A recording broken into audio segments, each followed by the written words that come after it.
주님, 우리의 찬양을 주의 병에 담으소서. 찬송가 195장으로 하나님께 찬송 올려드리겠습니다.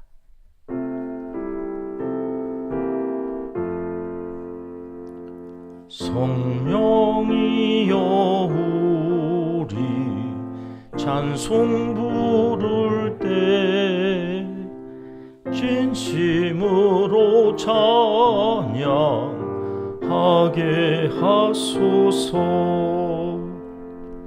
성령이여 우리 기도 드릴 때 우리 곁에 계셔 일러주소서.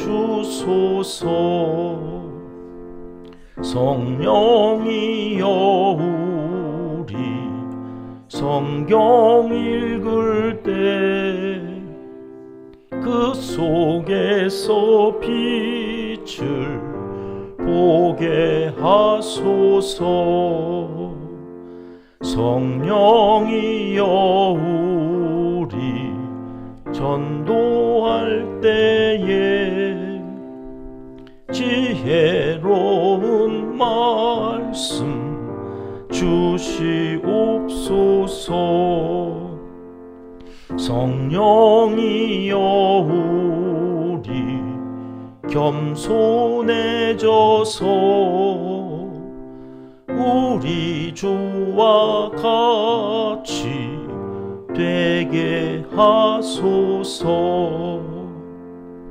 아멘.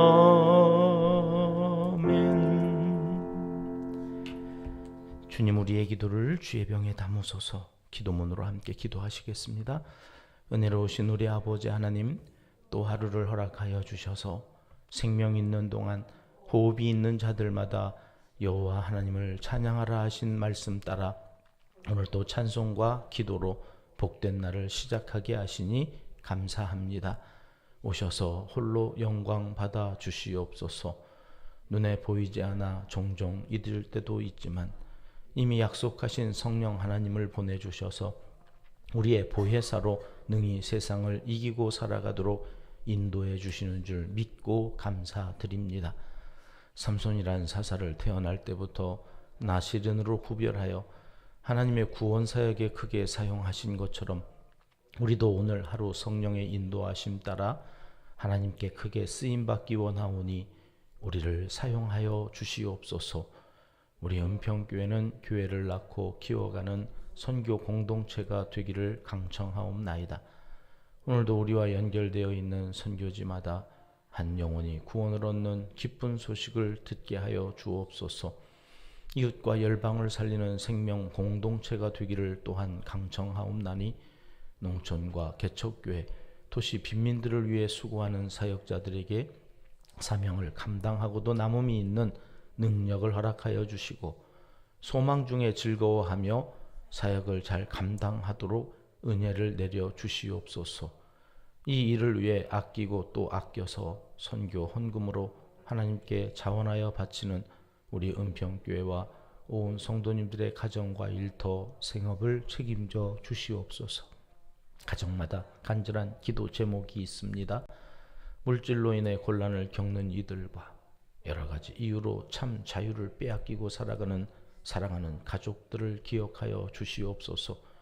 여러 질환으로 강건함을 위해 날마다 간절하게 기도하는 이들도 있사오니 기도를 들어 주시옵소서. 한국교회가 나라를 위해 날마다 새벽을 깨우며 기도하게 하시니 감사합니다. 세계 선교를 위해 이 나라를 제사장 나라 삼으셔서 가장 큰 영향력을 끼칠 수 있도록 이 나라 경제와 국민들의 의식과 무엇보다 영적으로 청정지역이 되어 마귀 사탄이 감히 건드리지도 못할 거룩한 나라가 되게 하여 주시옵소서.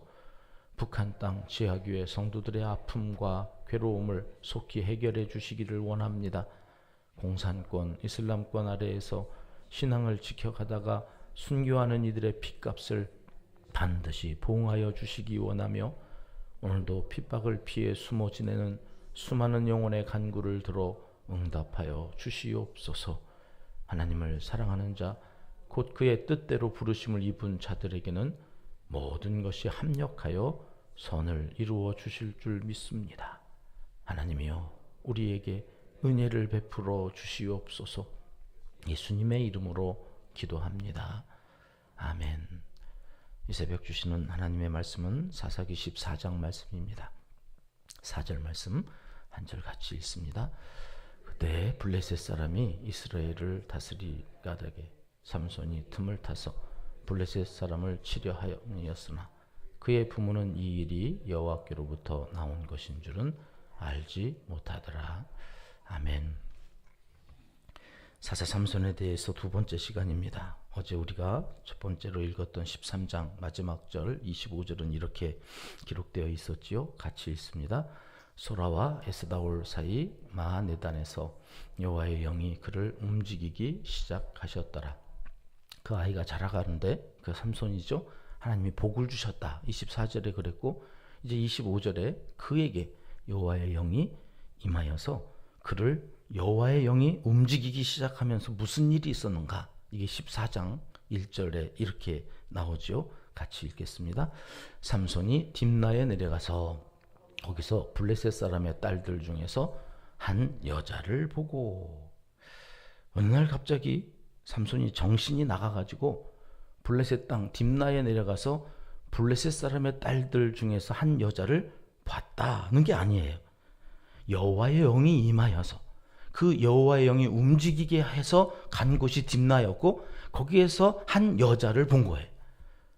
여호와의 영이 왜 블레셋에 가게 하시고 거기서 블레셋 딸들 중에서 한 여자를 보게 하셨을까? 우리는 그렇게 질문을 해야 되는데, 그거는 다 놔두고 미쳤구나 이거.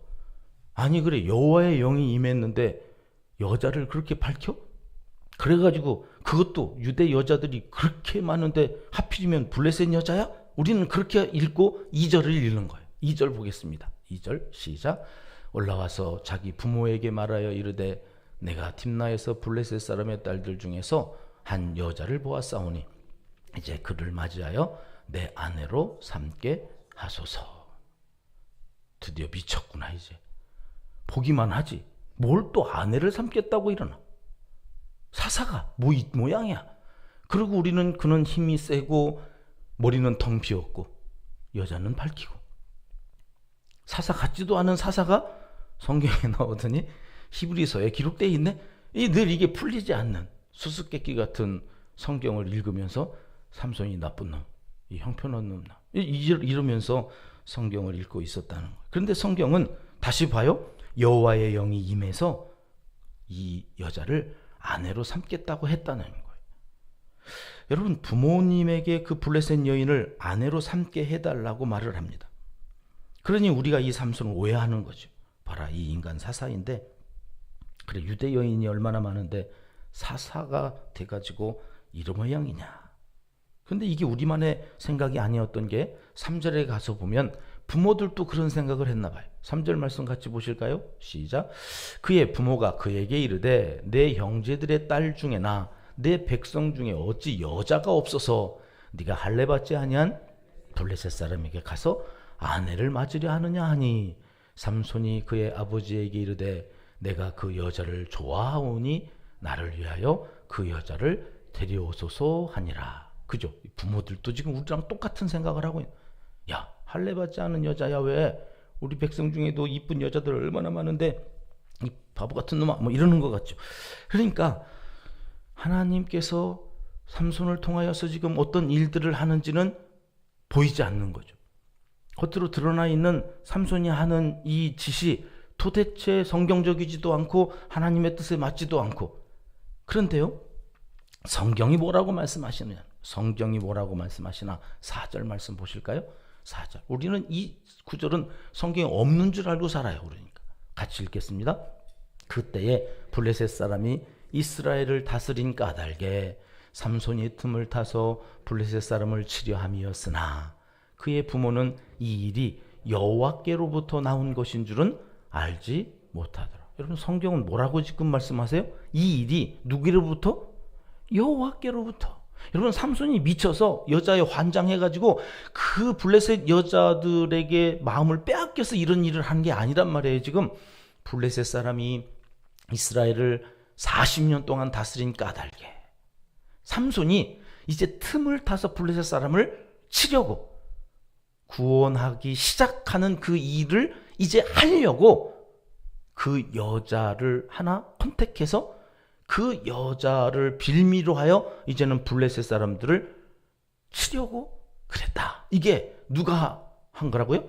여호와의 영, 하나님께로부터 이게 나온 건지를 부모도 모르고 성경을 읽는 우리도 모르고 그래가지고 삼손을 욕하고 사는 거예요. 40년 동안 블레셋의 압제에 여러분 지금 어느 누구도 나서서 이스라엘을 구원하겠다고 하는 사람이 없어요. 딱 한 사람 지금 있는 거예요. 그게 누구예요? 삼손이에요. 아무도 없는 그 강한 블레셋과 싸우기 위해서 삼손이 여호와의 영에 이끌려서 지금 하는 일이 블레셋 여인과 결혼을 빌미로 해서 블레셋을 쳐야 되겠다.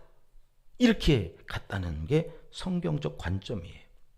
그래서 부모님과 함께 딥나로 내려가죠. 5절 말씀 보실까요?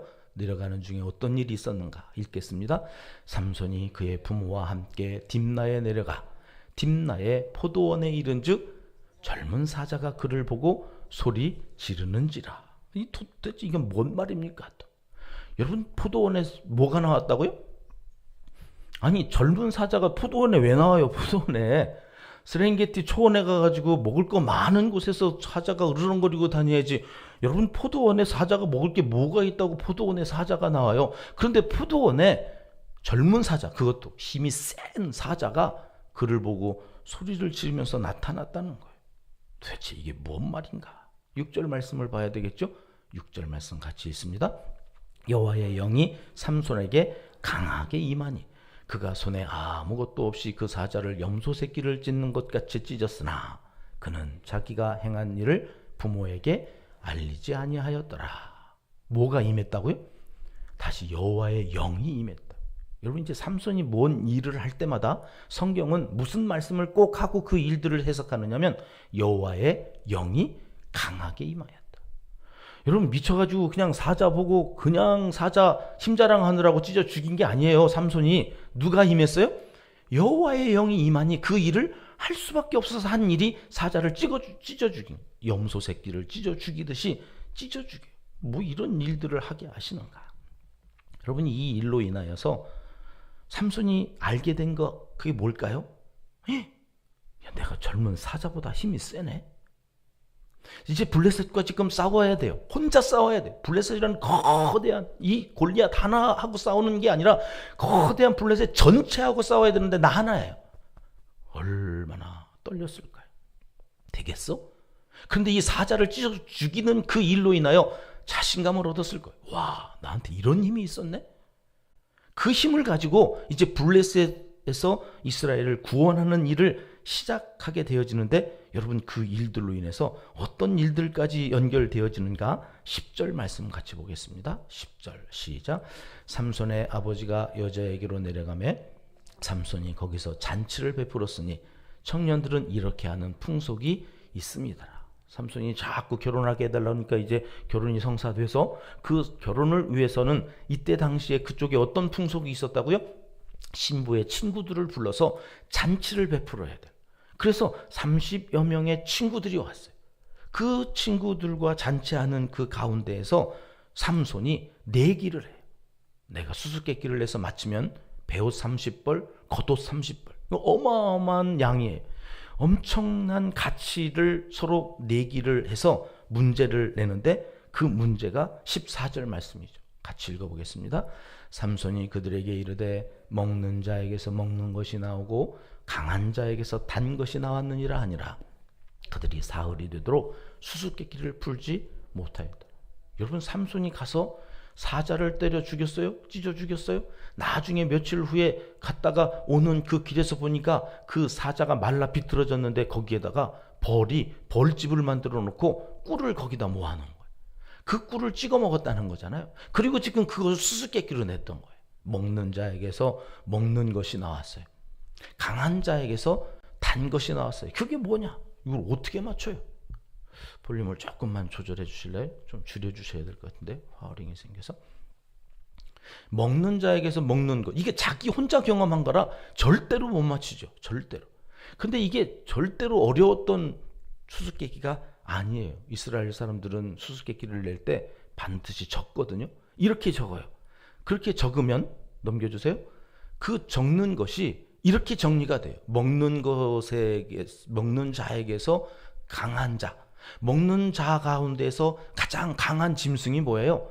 사자예요. 먹는 것 가운데 가장 단 것은 또 뭐예요? 꿀이에요. 그러니까 이렇게 가로로 적어놓고 읽으니까 이게 뭔 말인지 모르는데 세로로 적어서 정리를 하면 먹는 자 가운데서 가장 강한 자는 사자. 그죠? 먹는 것 가운데 가장 단 것은 꿀. 이 사자라고 하는 것은 블레셋을 가리키는 것이고요. 꿀이라고 하는 것은 젖과 꿀이 흐르는 그 땅에서 살 이스라엘을 가리키는 거예요. 그 사자를 찢어 죽이면 하나님께서 이스라엘을 젖과 꿀이 흐르는 땅에서 다시 살도록 회복시켜 주시겠다고 하는 수수께끼가 여기 영적인 의미로 삼손의 수수께끼였어요. 그것을 지금 나는 하러 왔다는 거죠. 그것을 하러 왔는데 이걸 못 맞추니까 어떻게 해요? 그 여자를 겁박해가지고 답을 찾아내요. 삼손을 잘해서 이거 답이 뭐예요? 그래 그걸 맞춰요.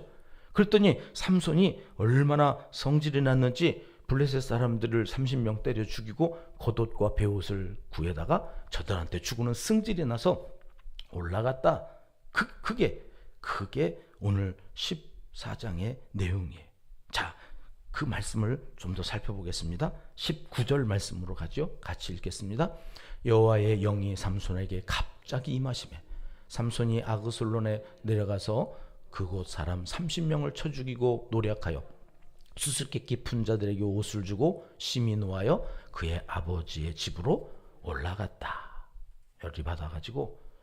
그런데 이게 삼손이 또 혼자서 열받아서 그런 게 아니라 성경은 뭐라고 풀어가요? 19절에 여호와의 영이 임했다. 하나님의 영이 임한 거예요. 도대체 우리는 왜 저 사람이 저러지? 목사님 왜 저러는지 모르겠어. 근데 여러분 대부분의 그런 일들 앞에 여호와의 영이 임하셔서 그 여호와께서 그 일들을 해나가시는 일들이 영적인 세계에서 있을 수 있어요. 삼손이 그런 거죠. 왜 나한테 이런 일들이 있지? 뭐지 지금? 여호와의 영이 임하여.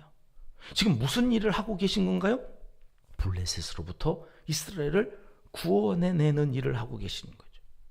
그래서 여호와의 영이 임하면 우리는 이해할 수 없는 일들을 삼손이 지금 하고 있는데 가만히 생각해보면 삼손의 입장에서 보면 삼손 혼자서 이 일을 하려니 이렇게밖에는 할 수가 없는 거예요. 잘 보세요. 여기 딥나로 내려와 블레셋 여인과 결혼하는 과정에도 삼손이 임의로 한 일이 아니에요. 성령의 감동으로 된 일이래요. 성령의 감동으로. 사자를 찍어 죽인 일도 블레셋에 가서 이 난리를 친 것도 삼손이 임의로 한 일이 아니에요. 여호와의 영이 임해서 된 일이래요. 여호와의 영이 임하여서 하나님께서 그것을 하게 하시는데 삼손이 무슨 힘으로 그것을 안 하고 버텨요? 해야죠. 근데 우리는 이해할 수 없는 일들이죠. 삼손이라는 한 사람, 이 밖에는 블레셋과 싸울 만한 사람이 이 당시에 없어서 하나님께서 이 한 사람을 통해서 또 그렇게 일을 하실 수밖에 없었는가?